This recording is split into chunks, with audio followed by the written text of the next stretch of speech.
Hello students, last class में हमने Indian economic development का first chapter Indian economy on the eve of independence में agriculture sector को पढ़ा था। आज हम पढ़ेंगे इंडस्ट्रियल सेक्टर। ठीक है, जब भारत आज़ाद हुआ था उस समय इंडस्ट्रियल सेक्टर की क्या पोजीशन थी। ठीक है, देखिए, as in case of agriculture so also in manufacturing India could not develop a sound industrial base under the colonial rule. जिस तरीके से एग्रीकल्चर सेक्टर जो था उसका बहुत अच्छा कंट्रीब्यूशन नहीं था जीडीपी में, सेम वैसे ही मैन्युफैक्चरिंग सेक्टर और we can say industrial sector जो था उसका भी एक बेस जो था वो अच्छा नहीं था अंडर कॉलोनियल रूल। ठीक है, even as the countries world famous handicraft industry, जबकि भारत में पूरी दुनिया में फेमस था भारत का हैंडीक्राफ्ट। ठीक है, क्योंकि भारत में जो काम होता था वह हाथों से होता था और वो इंडस्ट्री भी क्या हो गई, डिक्लाइंड हो गई। वो इंडस्ट्री भी नीचे गिर गई, उनका प्रोडक्शन गिर गया, वो घाटे में होने लग गई। No corresponding modern industrial base was allowed to come up to back to take pride of place so long enjoyed by the former। जिस तरीके से ये जो थे हैंडीक्राफ्ट इंडस्ट्री जो थी ये वर्ल्ड वाइड फेमस थी, ये डिक्लाइन हो गई। उसके बाद में अंग्रेज़ों ने और we can say British ruler जो थे उन्होंने किसी भी मॉडर्न इंडस्ट्री को अलाउ नहीं किया कि वो जो है वो इस तरीके से अपनी प्राइड बना सकें, अपने आप को इतना ज़्यादा ग्रो अप कर सकें। ठीक है, then we can say poor state of industrial sector during the British rule is illustrated in following points. जो इंडस्ट्रियल सेक्टर था उसकी बहुत ही पुअर स्टेट थी ब्रिटिश रूल के ड्यूरिंग, और उस चीज़ को हम कुछ पॉइंट्स के जरिए समझ सकते हैं। जिस तरीके से बेटा प्री ब्रिटिश पीरियड में इंडिया में जो है एग्रीकल्चर डोमिनेटेड इकोनॉमी थी, बट इंडियन इंडस्ट्री जो थी जो कि हैंडीक्राफ्ट का काम करती थी वो भी वर्ल्ड वाइड रेपुटेशन का एंजॉय कर रही थी। इसलिए इंडिया का जो हैंडीक्राफ्ट था वो बड़ा ही फेमस था। लेकिन during colonial rule industrial sector का भी डिक्लाइन हो गया। तो उसके पॉइंट्स को हम समझते हैं। Our first point is de-industrialization, decline handicraft industry।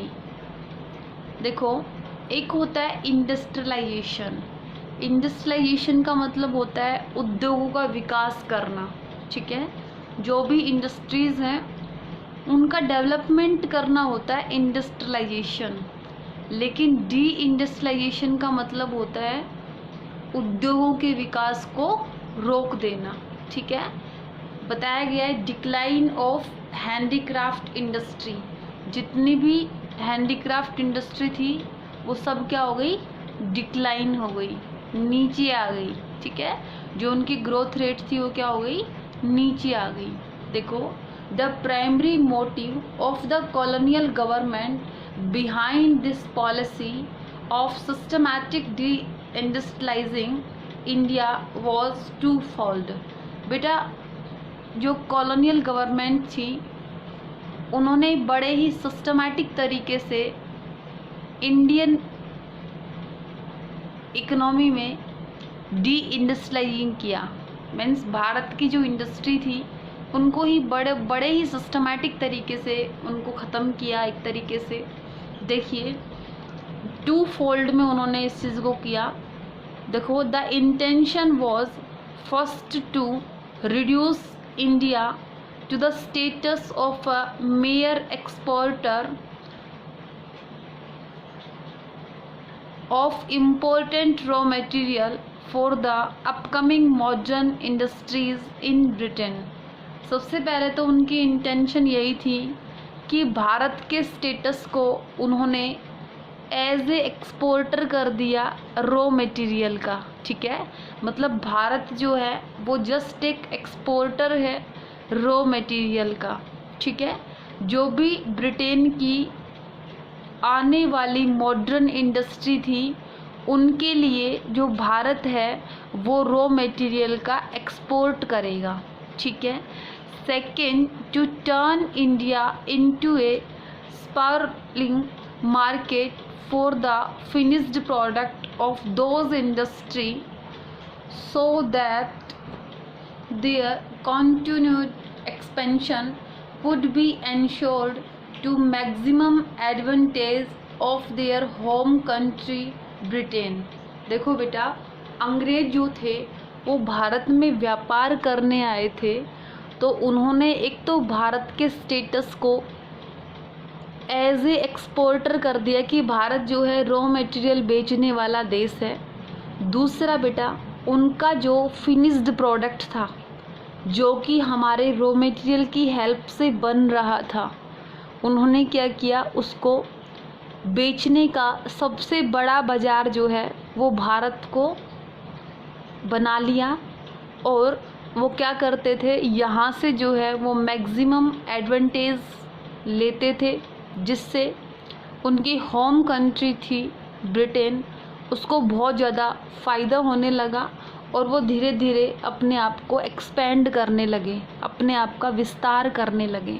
ठीक है, तो सबसे पहला बेटा आपका यही पॉइंट था कि डी इंडस्ट्रियलाइजिंग डिक्लाइन ऑफ हैंडीक्राफ्ट। उन्होंने 2 फोल्ड में जो है इंडियन इंडस्ट्री को डी इंडस्ट्रियलाइज किया। ठीक है, भारत की जो हैंडीक्राफ्ट थी उसको बर्बाद किया। फर्स्ट तो यही था to get raw material from India at cheap rate. वो क्या करते थे, जो मॉडर्न इंडस्ट्री थी ब्रिटेन की उनके लिए रॉ मटेरियल प्राप्त करते थे इंडिया से चीप रेट में, and sell finished product of British industry in India market at higher price. और वो क्या करते थे, जो ब्रिटेन इंडस्ट्री जो थी, ब्रिटिश इंडस्ट्री जो थी, उनके द्वारा जो फिनिश्ड प्रोडक्ट था उसको हाई रेट पे सेल करते थे। ठीक है, ये जो 2 fold policy of British rule was enforced to ensure the maximum advantage of their home country. इसका टारगेट यही था बेटा कि इनकी जो होम कंट्री है ब्रिटेन, उनको इसका मैक्सिमम एडवांटेज, मैक्सिमम प्रॉफिट इनको मिल सके। इस चीज़ को समझिए बेटा, reasons for decline of handicraft industry.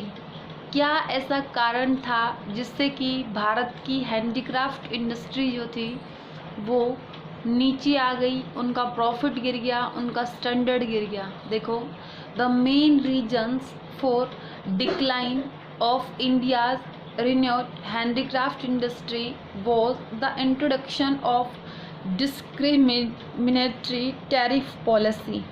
Discriminatory tariff policy का मतलब क्या है कि अलग अलग देशों में अगर आप व्यापार करेंगे तो आपके ऊपर अलग अलग तरीके से टैक्स लगेगा। ठीक है, डिस्क्रिमिनेटरी होता है बेटा भेदभावपूर्ण तरीके से टैरिफ अप्लाई करना।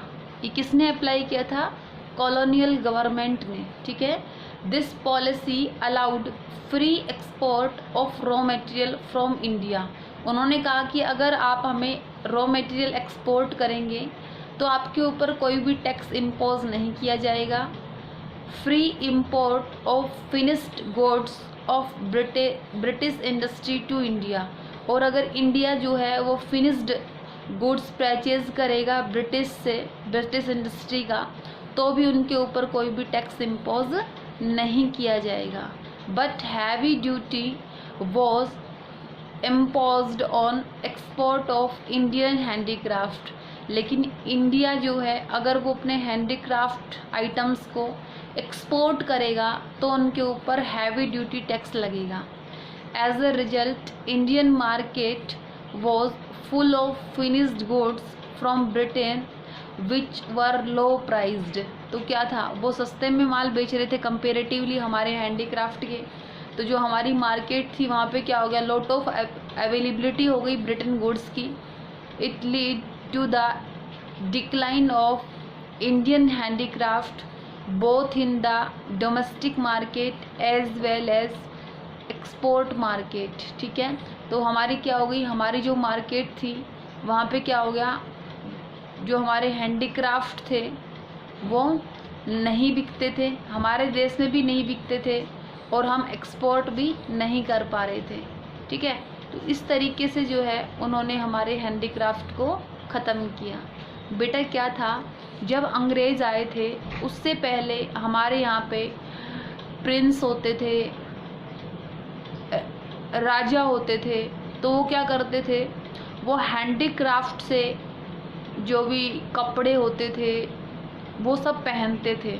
लेकिन अंग्रेज़ जब आए तो राजाओं को धीरे धीरे उन्होंने ख़त्म कर दिया, प्रिंसली कोर्ट वगैरह जो थे उनको ख़त्म कर दिया।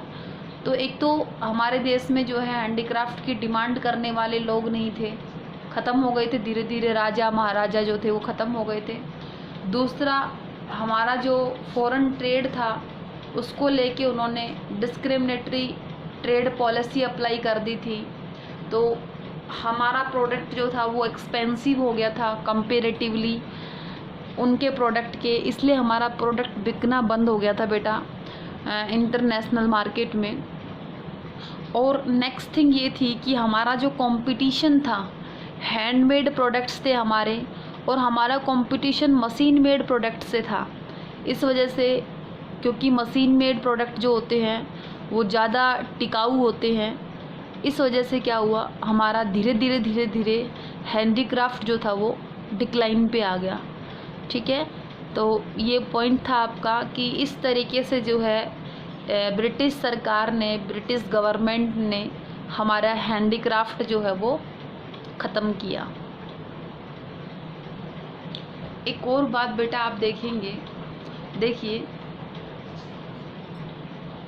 Decline of the indigenous handicraft, जो हमारा स्वदेशी जो था handicraft industries created not only massive unemployment in India.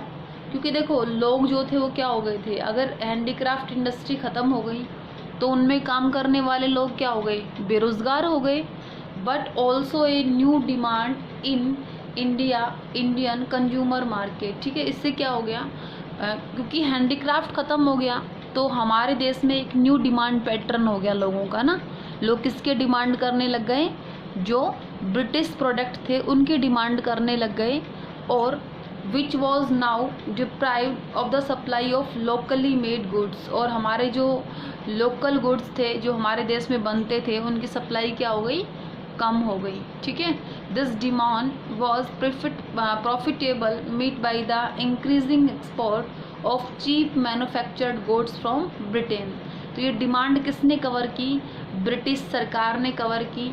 जो ब्रिटेन से मैन्युफैक्चर गुड्स बन के आते थे उनके इंपोर्ट को बढ़ा दिया गया, और उसका डायरेक्ट बेनिफिट जो था वो किनको मिला, ब्रिटिश गवर्नमेंट को मिला।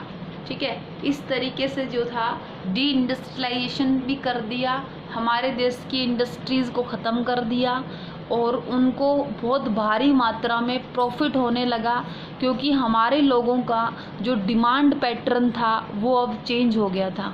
ठीक है, क्योंकि हमारा जो हैंडमेड प्रोडक्ट थे वो महंगे हो गए, और जो हमारे देश में ब्रिटेन इंडस्ट्री जो थी उनके द्वारा जो प्रोडक्ट बन के आता था मशीन मेड प्रोडक्ट होता था, तो लोगों ने धीरे धीरे उन प्रोडक्ट की डिमांड करना शुरू कर दिया।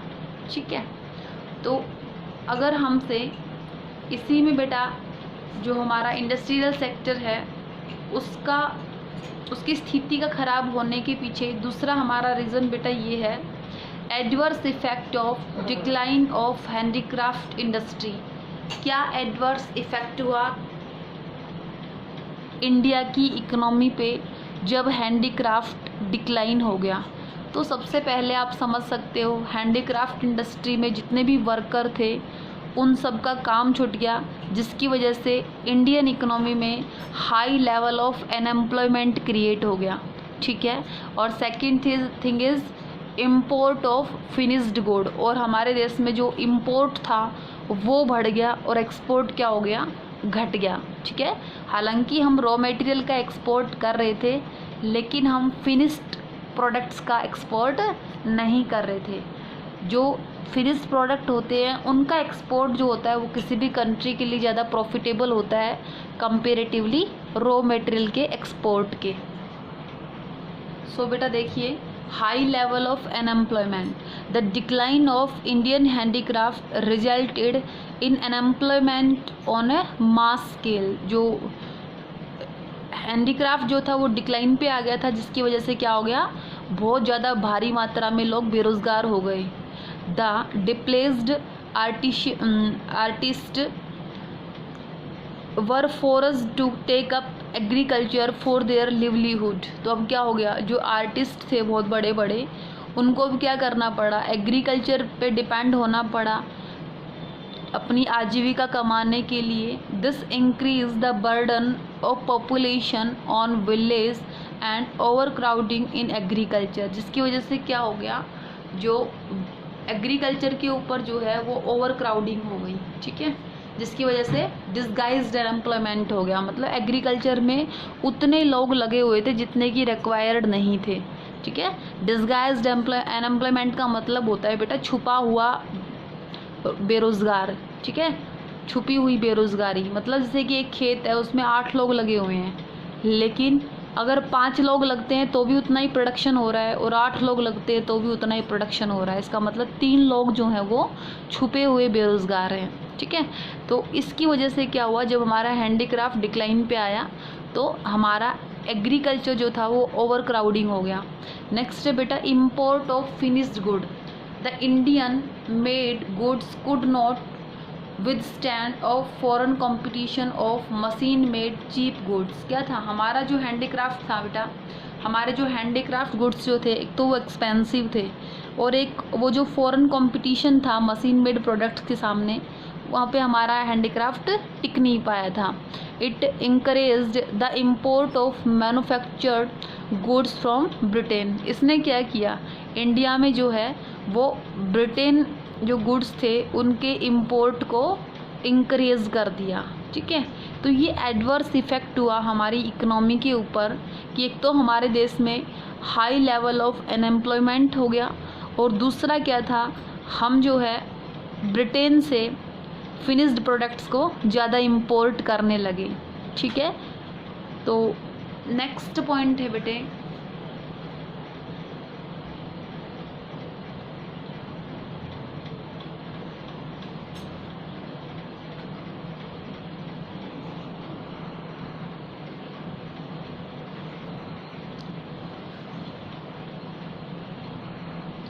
बेटा नेक्स्ट है हमारा lack of capital goods industry.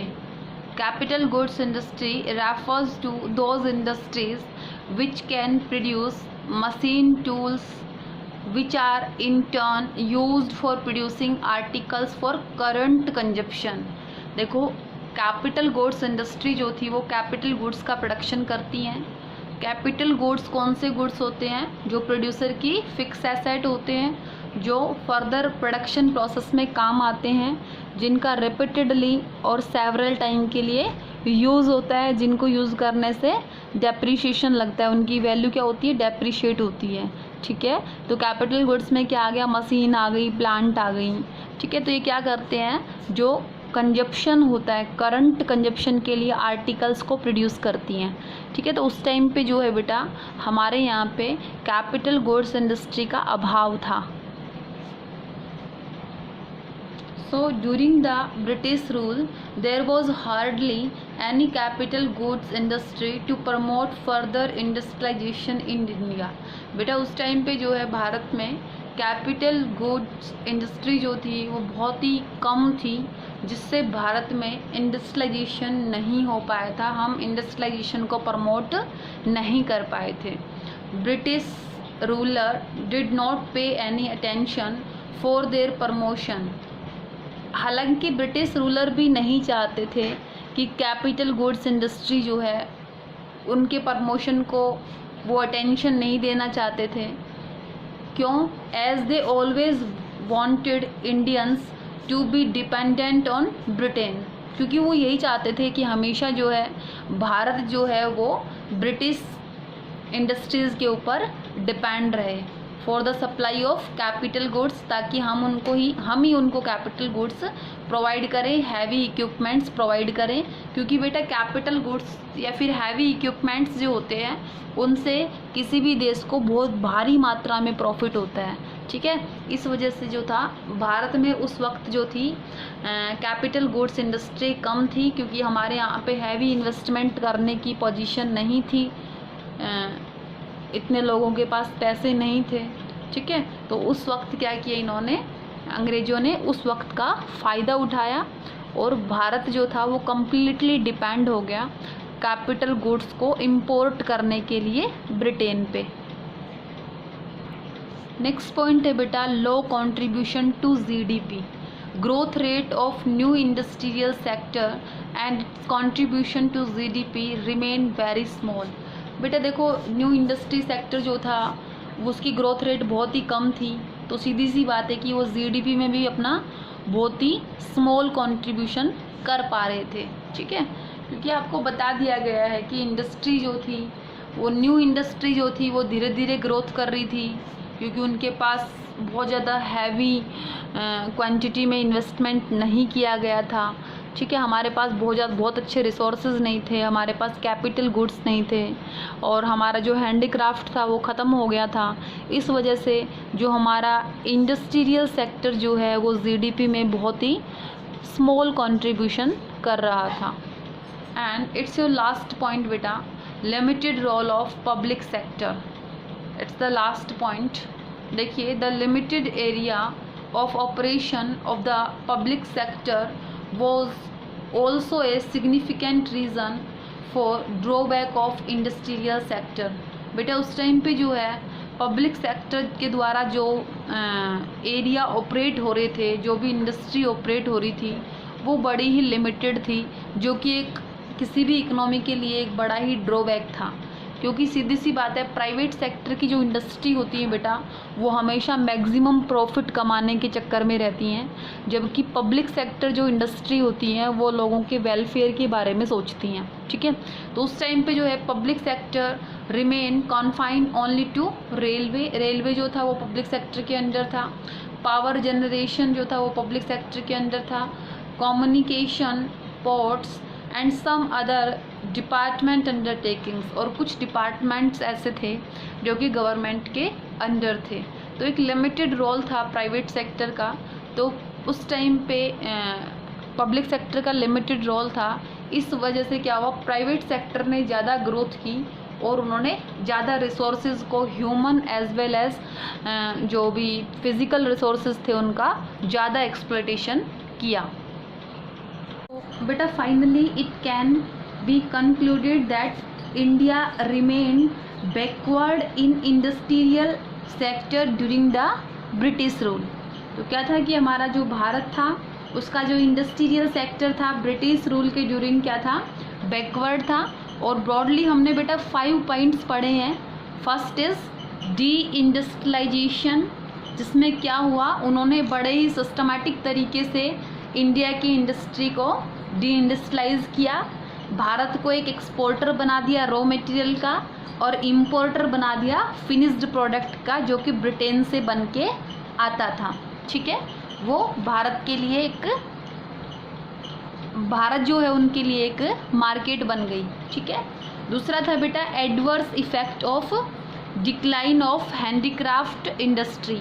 एक तो क्या हुआ, अनएम्प्लॉयमेंट का लेवल बढ़ गया और एक हम इम्पोर्ट जो थे फिनिश्ड गुड का वो ज़्यादा करने लग गए। नेक्स्ट था बेटा lack of capital goods industry. हमारे यहाँ पे कैपिटल गुड्स इंडस्ट्री जो थी उनका अभाव था, और ब्रिटिश रूलर जो थे वो भी यही चाहते थे कि जो है इंडिया जो है वो हमारे कैपिटल गुड्स और हमारे हैवी इक्विपमेंट्स के ऊपर डिपेंड रहे, क्योंकि यहीं से उनको भारी मात्रा में प्रॉफिट होता था। एंड नेक्स्ट पॉइंट था बेटा low contribution to GDP. Industrial sector की पोजीशन अच्छी नहीं थी, तो उनकी ग्रोथ रेट अच्छी नहीं थी, इस वजह से उनका जीडीपी में जो कंट्रीब्यूशन था वो भी स्मॉल था। ठीक है। और लास्ट पॉइंट था बेटा limited role of public sector. जो पब्लिक सेक्टर था उसका लिमिटेड रोल था, और पब्लिक सेक्टर के पास क्या थे, एक तो railway, power generation, communication, ports और कुछ डिपार्टमेंटल अंडरटेकिंग्स थे जो कि पब्लिक सेक्टर के पास थे, बाकी सब प्राइवेट सेक्टर के पास था। इस वजह से उस वक्त इंडिया जो है वो बहुत ज़्यादा ग्रोथ नहीं कर पाया था। नाउ बेटा एक बहुत ही इम्पोर्टेंट पॉइंट है modern industries operating during independence.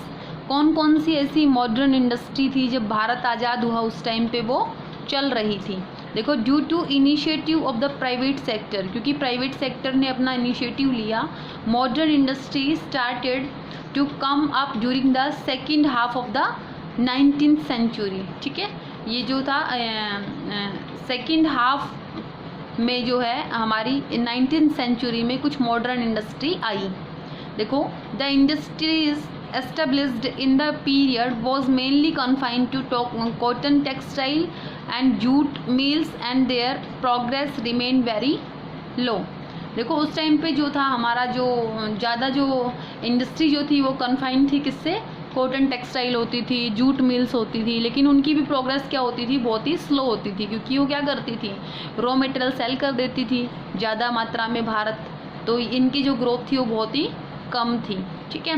Next आता है बेटा cotton textiles mill were mainly dominated by Indians and were located in the western parts of the country namely Maharashtra and Gujarat. ठीक है, हमारे देश में बेटा कॉटन टेक्सटाइल मिल जो थी वो डोमिनेटेड थी। ठीक है, और वो कहाँ पे थी, लोकेटेड थी वो वेस्टर्न पार्ट्स में, जो कंट्री का वेस्टर्न पार्ट है, जैसे कि महाराष्ट्र में और गुजरात में। ठीक है। नेक्स्ट बेटे the jute mills dominated by the foreigners were mainly concentrated in Bengal. और जो बंगाल में जो हमारी जूट मिल थी वो किसके द्वारा डोमिनेटेड थी, फॉरेनर्स के द्वारा। ठीक है। The major breakthrough was setting up of Tata iron and steel company in the year 1907 in Jamshedpur. बेटा उस टाइम पे जो है टिस्को क्या है, Tata iron and steel company, ये एस्टेब्लिश की गई 1907 में जमशेदपुर बिहार में। ठीक है। And a few other industry in the field of sugar, cement, paper etcetera also come up after the second world war. Second world war के बाद में बेटा जो हमारी अदर इंडस्ट्री आई इस फील्ड में, इंडस्ट्रियल फील्ड में, वो आई शुगर, सीमेंट, पेपर। ठीक है, तो ये सब इंडस्ट्री जो है वो हमारे इंडिया में आई ड्यूरिंग इंडिपेंडेंस। ओके, तो ये था बेटा आपका industrial sector during British rule.